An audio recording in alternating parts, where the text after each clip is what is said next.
आपको भूख लगी है, आपके घर में खाने पीने को है नहीं, आटा नहीं, दाल नहीं, चावल नहीं, आपको आशा कोई एक बोरी आटा दे जाए और हमको थोड़ा 1 किलो दाल मिल जाए, सब्जी मिल जाए, बस हमारा पेट भर जाए, इतना चाहिए हमें। पर एक आदमी ने, एक सेठ ने कृपा करके आपको हीरो का एक हार दे दिया, और हीरो का कीमती हार दे दिया, इतना महंगा हार दे दिया कि आप उससे 1 आध किलो नहीं, 1 आध गांव बराबर खाना खरीद सकते हो, इतना महंगा हार दे दिया। पर आप क्या उससे मांग रहे हो? बोले ये हमारे क्या काम का, हमको तो 1 किलो बस दाल चाहिए, 1 किलो आटा चाहिए।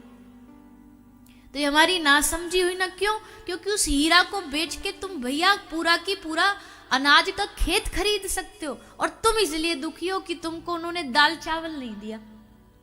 इस ब्रज में रह करके ठाकुर जी, किशोरी जी वो दे देती हैं जो बहुकीमती होता है, पर हम क्यों परेशान है? बोले नहीं, हमको नौकरी तो दी नहीं, हमको जितना पैसा चाहिए था वो तो दिया ही नहीं, हमको जो लड़का लड़की से ब्याह करना था वो तो मिला ही नहीं, हमको ये रिश्ता तो मिला ही नहीं। यानी कि जो कीमती हमें दे दिया, जिसके बल पे सब अपने अंदर आ जाएगा, उसकी हमें कीमत नहीं पता। ये हमारी बड़ी भारी नासमझी है।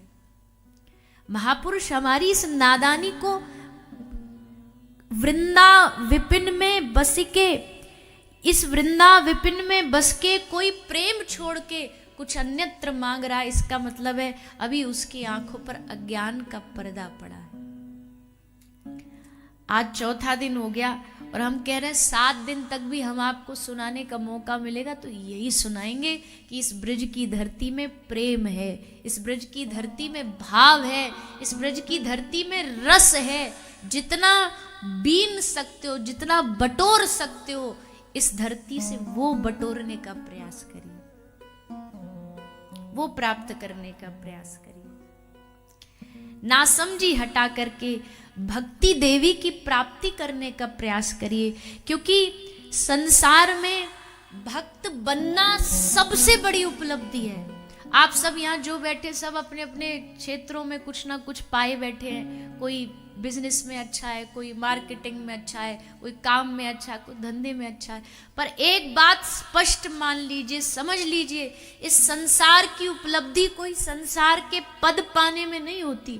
इस संसार की सबसे बड़ी उपलब्धि उस दिन हो जाएगी जिस दिन हमारे हृदय में भक्ति देवी आएंगी और हमारी श्रेणी किसी भक्तों में गिनी जाएगी। भक्तों के लक्षण हम में उतर जाएंगे। वो भक्तों के लक्षण उतरना सहज नहीं है सब। भैया देखो, सीधी सी बात, हम ब्रज में रह के झूठ थोड़ी बोले। कंठी माला चंदन बांध लेना तो ये तो गुरु कृपा से मिल गया अब हमको, पर क्या इसका मतलब ठप्पा कंफर्म हो गया कि हम भक्त हैं?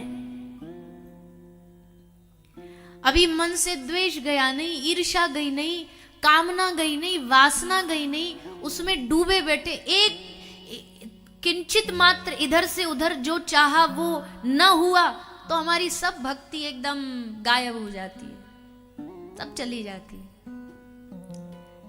तो अभी तो हम सिर्फ बाहरी बाहरी के भक्त बने। असल में भक्त जब बन जाएंगे, एक एक लक्षण जब हृदय में उतर जाएंगे, उस लक्षण की, भक्तों के लक्षण की। अब भक्तों के लक्षण क्या, ये भी एक बहुत भारी लंबी चर्चा है, पर हम इतना कहेंगे कि शरणागत बनने का प्रयास करिए। इस दुनिया में सबसे सुंदर चीज है भगवत शरणागति।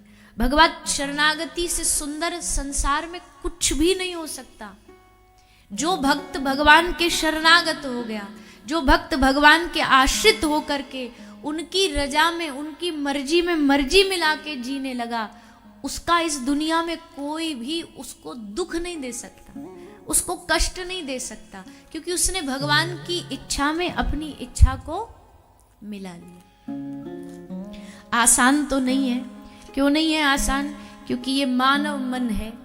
इस मानव मन में हर रोज किसी ना किसी प्रकार की कामना, इच्छा नित्य प्रकट होती है, और आदमी उसी इच्छा के सहारे भगवान की माया उसे नचाती रहती है। फिर भी अगर भगवान का शरणागत बनना हो तो शास्त्र कहते शरणागति का पहला लक्षण क्या है? आनुकूलस्य संकल्पः। प्रतिकूलस्य वर्जनम। शरणागत भक्त का पहला लक्षण क्या होता है? शरणागत भक्त का पहला लक्षण है आनुकूलस्य, अपने शरण्य के अनुकूल ही सोचना। मतलब जो जिनके आप शरणागत हैं वो जैसा आपके लिए हितकारी सोच रहे हैं उसी के अनुकूल सोचना, उसमें किंतु परंतु नहीं, वाय नहीं, क्यों कर दिया, कैसे कर दिया, नहीं।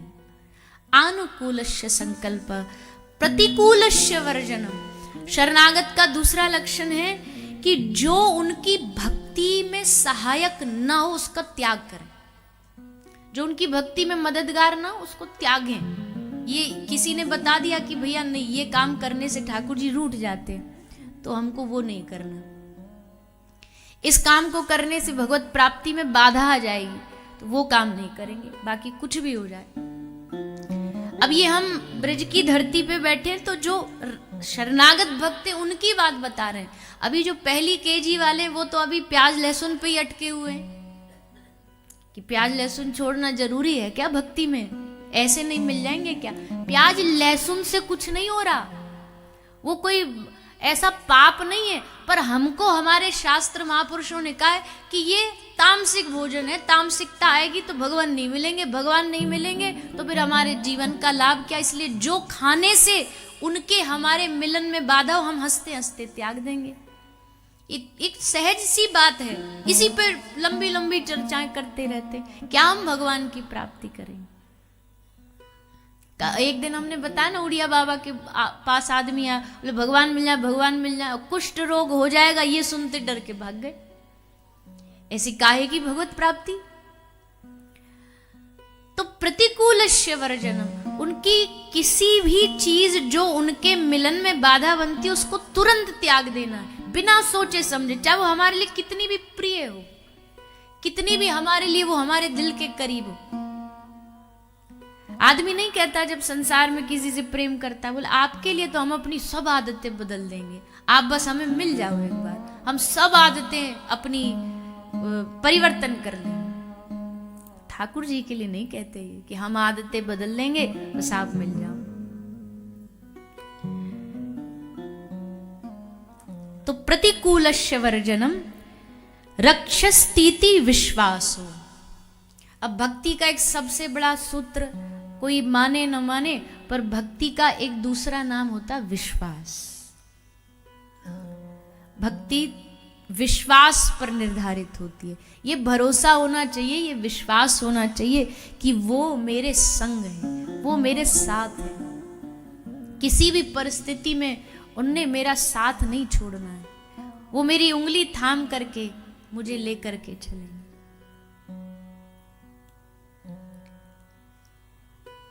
ये विश्वास होना चाहिए। गोपत्रत्वम वर्णम तथा। एक शरणागत का लक्षण क्या है? बोले हमेशा हृदय में भगवान के प्रति आभार व्यक्त करता रहता है। शरणागत का लक्षण है वो जब भी दिखेगा आपको भगवान को आभार व्यक्त करता दिखे, धन्यवाद। भगवान को दिन भर धन्यवाद ही देगा, थैंक यू ही बोलेगा, कभी भी शिकायतें नहीं करेगा। धन्यवाद उसके हृदय में बैठा होगा। खाने के लिए धन्यवाद, कपड़ा के लिए धन्यवाद, जीवन के लिए धन्यवाद, उनकी कथा के लिए धन्यवाद, ब्रज में वास दिया उसके लिए धन्यवाद, हर चीज के लिए धन्यवाद करें। आभार उसके हृदय में होगा। और शरणागत का अगला लक्षण क्या है? आत्मनिक्षेप। यानी कि अब देखो, अब जब भक्ति आ गई थोड़ी बहुत हृदय में, कथा में बैठ गए, थोड़ा नाम जाप कर लिया, तो अब मन में क्या आता है कि भैया हम बड़े सत्संगी हैं, हम बड़े भजनानंदी हैं। देखो दुनिया तो वहाँ अपने कामों में व्यस्त होगी, हम देखो सारा घर छोड़ के यहाँ 7 दिन ब्रज में आए हैं, कथा करा रहे हैं, कथा कर रहे हैं, कथा सुन रहे हैं। हमारे लिए हम कितना बड़ा भगवान ने हम पर कृपा करी, ये तो ठीक, पर हम कर रहे हैं, ये भाव आ जाता है। आत्मनिक्षेप। नानक देव जी कहते, तीर्थ व्रत और दान कर मन में करे गुमान। आगे वृंदावन परिक्रमा लगा ली और मन में क्या है? बोलो हम परिक्रमा लगाने आए, हमने दान किया है। तीरथ व्रत अरुदान करे, मन में करे गुमान, नानक निष्फल जात है जो कुंजरवत स्नान।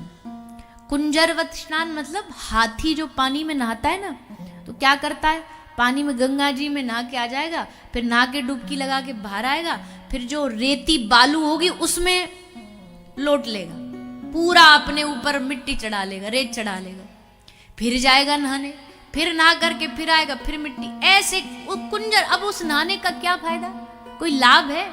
तो श्री गुरु नानक देव जी कहते हैं कि ये कुंजरवत स्नान जैसा है, कर भी रहे हो। और बहुत बहुत सोचने वाली बात है कि सेवा का अभिमान बहुत जल्दी आता, भक्ति का अभिमान बहुत जल्दी आता। 4 दिन कोई ग्रंथ पढ़ के देख लो आप, आपको सारी दुनिया अनपढ़ लगने लगेगी। 4 पेज पढ़ लो आप 4 दिन, फिर तो ऐसे लगेंगे ये सब तो बाप रे, ये क्या जानते, कुछ भी नहीं पता इनको।